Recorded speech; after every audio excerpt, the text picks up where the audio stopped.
This is StoryRobot. Welcome to r/prorevenge. Our story of today is, Contractor abandons project midway, resulting in damages. Tries to go off the grid. But I found him and now he's paying me every penny. So the story begins with my needing to hire a contractor to repair damage to a pole barn that I was constructing on our property.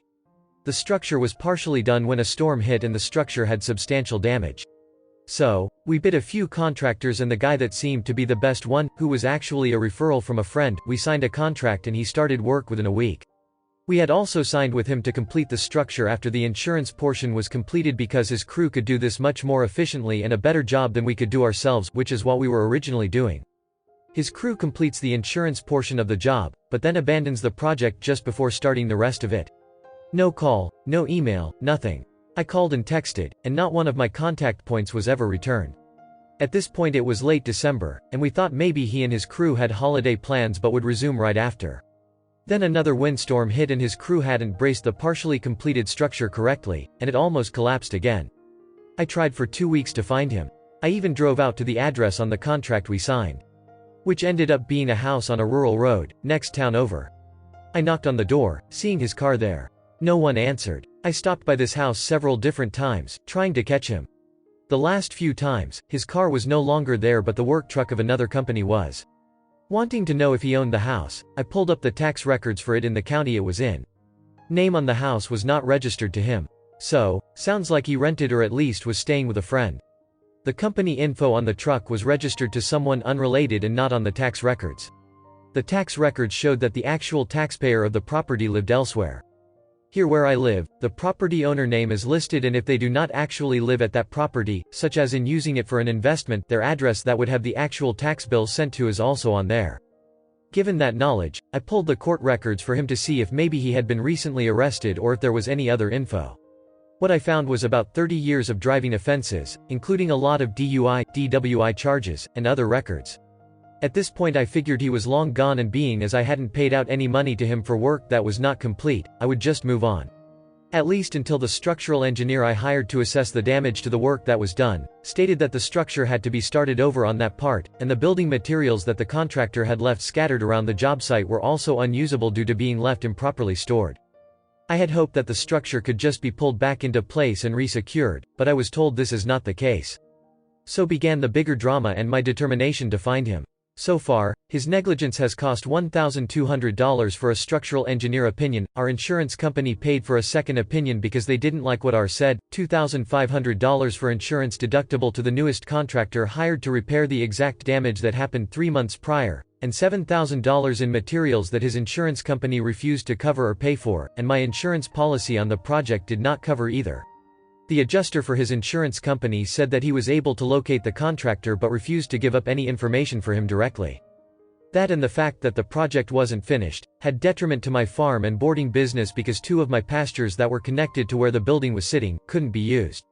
This limited my ability to use natural pasture grass in summer months by rotating pastures for each herd, and had to purchase hay, which gets quite expensive. By the time the building was completed, and I could get my pastures back to normal, I had losses of over $14,000. Because I didn't know where he now lived, I used the only address I had for him to file for small claims court, which here has a limit of $15,000. The court documents I served came back undeliverable. This meant that I was kind of stuck because a court date cannot be scheduled until all parties are properly served. But how do I find an address for someone who doesn't seem to register to any particular address directly? Time was still on my side as this was still early mid last year. So I kept a watch on social media for anything with his name, which was a very unique one.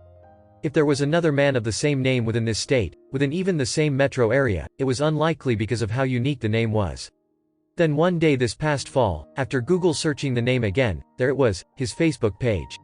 His name hadn't shown up before on Facebook with several searches. Not sure why this was the case. Even better, all his settings were set to public. I could see everything he wrote about, including his recent commitment to stay sober earlier in 2017, just after he abandoned my project, and his employer's name. He had posted a pic of him on a job site and someone asked where he worked now. He named the place. So a quick Google search and voila. Got an address to serve him court papers too. So I refiled with the newfound address. But I still needed a home address to enforce the judgment once I won the case.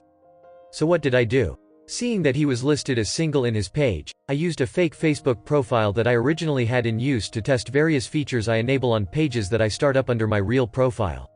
Truthfully, I only used that profile for that purpose to make sure the settings I put in place truly work.